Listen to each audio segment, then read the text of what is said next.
అందరికీ నమస్కారం. ఇంతకుముందు చెప్పినట్టు విశ్వ హిందూ పరిషత్ ఏర్పడి మొన్న కృష్ణ జయంతి కృష్ణాష్టమి అప్పటికి 60 సంవత్సరాలు పూర్తి. మన మామూలుగా మానవులు 60 సంవత్సరాలు అవుతాయి షష్ఠి పూర్తి జరుపుకుంటారు కదా.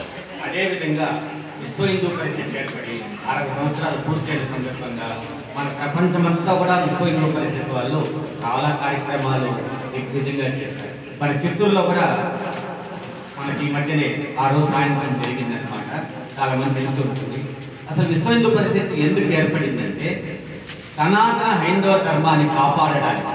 ఈరోజు హిందూ మతం ఉంది, హిందువులు ఉన్నారు అంటే కొంతవరకు చాలా వరకు వాళ్ళ యొక్క కృషి పడుతున్నారు.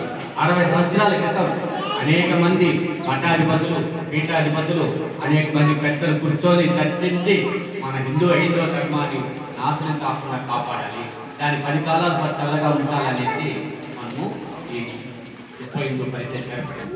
మీకు అందరికీ తెలుసు, మన చదువుకుంటాము చరిత్రలో మనకు భారతదేశం కానీ అనేక దండయాత్రలు జరిగింది. గ్రీకులు, అదేవిధంగా ముస్లింలు, ఆంగ్లేయులు, పోర్చుగీస్ వాళ్ళు, డచ్చి వాళ్ళు, ఇలాంటి వాళ్ళు అనేక మంది వచ్చి మన దేశాన్ని ఆక్రమించాలా, వాళ్ళ దేశంగా వాళ్ళ మతంగా విజృంభించాలని చెప్పేసి అనుకుంటున్నారు. కానీ ఇది ఎలాంటి మార్పు జరగలేదు. ఎందుకు దాని కారణం అంటే మన దేశం యొక్క గర్వకారణం.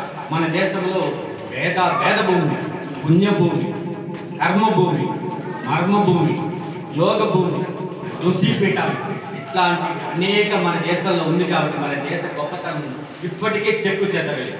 అనేక దండయాత్రలు జరిగిన, హిందువులని హింసించిన, మానభంగాలు చేసిన, లూటీలు చేసిన, స్త్రీలపైన ఎన్నో అత్యాచారాలు, అగాత్యాలు జరిగిన ఇప్పటికీ మన దేశం చెక్కు చెదరలేదు. ఇంకా మీట భవిష్యత్తులో కూడా చెక్కు చెదరదు. దీనికి ఎంత కారణం ఏమిటంటే మన దేశంలో ఋషిపీఠం, అనేక మంది ఋషులు, వేదాలు పుట్టిన భూమి. వేదం ప్రకారమే మన ప్రతి హైందవ ధర్మము, హిందూ ధర్మము నడుస్తా ఉంది. వేదాలు, పురాణాలు, ఇతిహాసాలు, ఈ విధంగా వాటిని ఆధారంగా చేసుకుని మనం ఈరోజు బతుకుతున్నాం. ఇంకా ఇది చక్కగా పచ్చగా ఉండాలంటే మనమంతా శపథం చేసుకోవాలి. ఈ దండయాత్రలకంతా మరి భయపడకూడదు, జంకకూడదు. అందువల్ల ఎంతమంది విదేశీయులు వచ్చినా, ఎంతమంది వేరే మతస్థులు వచ్చినా కూడా మనం మైనారిటీగా మారిపోతున్నా కూడా మనం వాళ్ళని ఎదుర్కొనేందుకు మనం చక్కగా మనం వినియోగించుకోవాలి. ఇలాంటి భజనలు, కార్యక్రమాలు, తర్వాత మన దేశంలో శ్లోకాలు, భజనలు, పాటలు ఉంది. ఎందుకరా అంటే హిందూ మతంలోనే ఉంది, వేరే మతంలో లేదు ఎక్కడా కూడా. అదేవిధంగా సర్వే జనా సుఖినో భవంతు అంటారు. ఏ మతమో ఆ విధంగా చెప్పలేదు. అందరూ బాగుండాలి, 84 లక్షల జీవరాశులు బాగుండాలి అని చెప్పే మతం ఏదిరా అంటే మన హైందవ ధర్మం, హిందూ మతం. అంటే మిగతా వాళ్ళు ఏ మతంలో లేదు, కానీ మన మతంలో. అదేవిధంగా 84 జీవరాశులు కూడా మనం ఆదరిస్తున్నాం, ప్రకృతిని ప్రేమిస్తున్నాం, ప్రతి జంతువుని, పుట్టని, చెట్టుని మనం ప్రేమిస్తున్నాం. ఏ మతంలో ఆ విధంగా లేదు.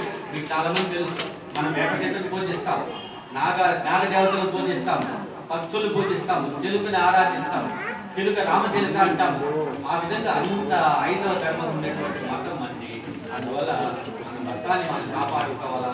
ఇటీవల మీరు చూస్తుంటారు, బంగ్లాదేశ్ వినుంటారు. బంగ్లాదేశ్కి స్వాతంత్రం సంపాదించి పెట్టింది ఎవరంటే మన ప్రభుత్వమే, మన దేశమే. అయినా ఈరోజు మన మీదే దండయాత్ర చేస్తున్నారు. ఇస్కాన్ వాళ్ళు, ఇస్కాన్ అక్కడ ఉంది బంగ్లాదేశ్, దాన్ని నాశనం చేసేస్తారు, పగల కొట్టేస్తారు ఇస్కాన్, కృష్ణ దేవాలయం. అదే ఇస్కాన్లో ఇది జరిగిన కొన్ని రోజులకే బంగ్లాదేశ్లో ఏమైంది పరిస్థితి, వరదలు వచ్చేసి అల్లాడిపోతున్నారు. ఇప్పటికి కూడా చూడండి, మన హిందూ ధర్మంతో పెట్టుకున్న వాళ్ళు ఏ మాలు కూడా ఏం బాగుపడలేదు. ఆ మతం ఏమైపోయింది, ఇది ఆ బంగ్లాదేశ్ వరదలతో కల్లోలం అయిపోయింది. అందువల్ల ఇట్లాంటి గొప్ప దేశము, గొప్ప సంస్కృతి, గొప్ప నాగరికత, మన పద్ధతులు, ఆచారాలు, అలవాట్లు ఉన్నటువంటి దేశం ఎదురా భారతదేశం. అందులో తెలుగు వాళ్ళగా పుట్టడం మనం ఇంకా అదృష్టం. అందువల్ల ఇట్లాంటి దేశంలో ఉండడం అన్నమాట. అందువల్ల అట్లాంటి దేశాన్ని ప్రేమించాలి. మొట్టమొదట దేశభక్తి, దైవభక్తి రెండూ ఉంటారు.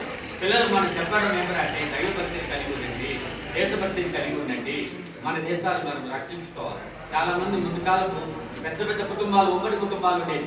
5-6 మంది పిల్లలు, 10 మంది పిల్లలు ఉంటే ఒక ఇద్దరిని దేశభక్తి కోసము మిలిటరీలో చేర్చేవాళ్ళు. కానీ ఈ రోజుల్లో 1 లేదా 2 లేదా వల్ల ఏమైపోతుందంటే మతము తగ్గిపోతా ఉంది, మన మతాన్ని ఆచరించే వాళ్ళు తగ్గిపోతున్నారు, మన హిందువులు తగ్గిపోతున్నారు. అందువల్ల ఏం చేయాలంటే మనం ముందుగా మన మతాన్ని సంరక్షించుకోవాలా, దేశాన్ని సంరక్షించుకోవాలా, మన భాషను సంరక్షించుకోవాలా. ఇలాంటి ఉంటేనే మన హిందూ దేశము, హిందూ పద్ధతులు, మన భారతదేశము ఇంకా కొన్ని కాలాలు చల్లగా ఉంటుంది. మనమేమో ఈ రోజుల్లో 60, 50, 40 దాకా ఇంకా రాబోయే తరాల వాళ్ళకు మనం నేర్పించాలి. హిందూ మతానికి గొప్పతనాన్ని పిల్లలకు రామాయణ, భారత, భాగవతాలు చెప్పాలి, భగవద్గీత నేర్పించాలి. ఇలాంటి పురాణాలు, శ్లోకాలు మన యొక్క గొప్పతనం వాళ్ళకి తెలియజేస్తే ఈ హిందూ దేశం ఇంకా పచ్చగా ఉంటుంది. అందుకే మనం ఈ విశ్వ హిందూ పరిషత్తుని మనం సంరక్షించుకోవాలి. మీరందరూ కూడా విశ్వ హిందూ పరిషత్తులో సభ్యులుగా చేరి ఇంకా రాబోయే తరాల వాళ్ళు కూడా చేర్పించి దీన్ని ఆదరించాలి. ఎందుకంటే మనమంతా హిందువులుగా పుట్టాము, చాలా మంది మతం మార్పిడి చేస్తుంటారు, క్రైస్తవులుగాను లేదా ఇస్లాం మతాలు చేరిపోతుంటారు. ఆ మతంలో చేరిన వాళ్ళు కూడా మనం వెనుక రప్పించాలి. దాని ముఖ్యమైన ఉద్దేశం విశ్వ హిందూ పరిషత్ ఏమిరా అంటే మతం మార్పిడిని అరికట్టాలి. మతం మారినా కూడా వాళ్ళని మళ్ళా తిరిగి మనం రక్షించుకోవాలి. గోశాలను, గో సంరక్షణను ఏర్పాటు చేసుకోవాలి. ఎందుకంటే గోవులో 3 కోటి దేవతలు ఉన్నారు, అలాంటి గోవులు మనం సంరక్షించుకోవాలి. గోవు అనేది ఒక జాతీయ జంతువుగా మనం ప్రకటించుకోవాలని కూడా విశ్వ హిందూ పరిషత్ ఏర్పాటు చేస్తారు, వాళ్ళు ప్రయత్నిస్తున్నారు. అందువల్ల ఈరోజు హిందూ మతము, భారతదేశము చల్లగా ఉందంటే కొంతవరకు విశ్వ హిందూ పరిషత్ ఇంకా కృషి, పట్టుదల. అదేవిధంగా రామ జన్మభూమి వల్లనే మనకు అయోధ్య ఏర్పడింది. ఎవరి వల్ల ఏర్పడింది? ఒక విశ్వ హిందూ పరిషత్ వల్ల ఏర్పడింది. అందువల్ల అదేవిధంగా ఇంకా కృష్ణ భగవాన్ అనేటువంటి మధురైలో కూడా సంరక్షించుకోవాలని ప్రయత్నిస్తున్నారు. మధురైలో కూడా మనము ఎప్పుడో భూభాగంలో సముద్రం అడుగున ఉన్నటువంటి వారధిని కూడా ఈ మధ్య కాలంలో ఇస్కులో వాళ్ళ తరఫున దాన్ని కనుగొన్నారు.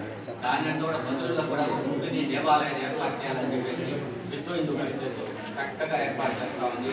అందువల్ల ఇట్లాంటి అవకాశాన్ని మీరంతా కూడా దీన్ని అందువల్ల మనమంతా కూడా హిందువులుగా పుట్టిన వాళ్ళకి గర్వపడాలి. మన భావితరాలలో కూడా మన గొప్పతనాన్ని తెలియజేయండి.